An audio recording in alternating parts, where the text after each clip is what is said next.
so much. Robert Moore with ITV News. Hi.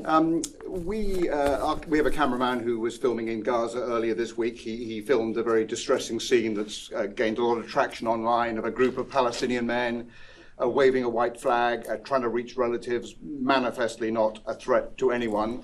They came under fire from an Israeli position. One man was killed, shot in the chest. I wonder if the Pentagon, whether you have seen that video, what your reaction to it is, and above all else, whether you would urge the IDF to investigate what appeared to be a calculated and unprovoked killing. I'm sorry, I have not seen the video, so I can't speak to it. I can't urge another entity to do something without seeing the video myself.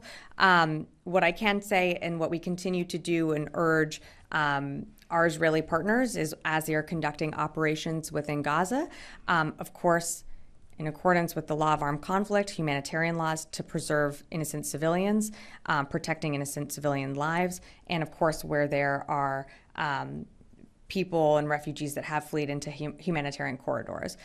So I'd have to leave it at that. Follow-up question, if I may. I mean, this campaign has now lasted, 110 days now. You've repeatedly, from this podium and from the State Department, the White House, have repeatedly said you're urging the Israelis to be more calibrated in their approach. Are you seeing any evidence that's being listened to, let alone being implemented on the ground, given the extraordinary number of civilian casualties we're still having 110 days into the campaign?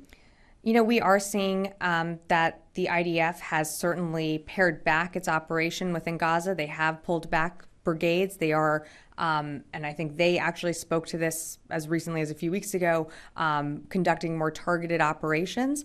From the secretary's level to other levels across this administration, there are near daily conversations with our counterparts in Israel about lessons learned that the secretary himself has had through when he was serving in Iraq, and how we see this conflict ending. So let me just finish for a sec.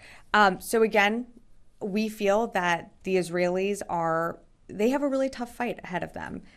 We know that we are working with them to ensure that they can confidently meet the goals that they have laid out by going after Hamas leadership. But we have been very clear from the beginning that the preservation, the protection of innocent civilians is something that we value and something that Israel needs to uphold. Are you convinced they're actually listening and implementing I think I that answered that recommendation? question. I answered that question. Yeah, Rio.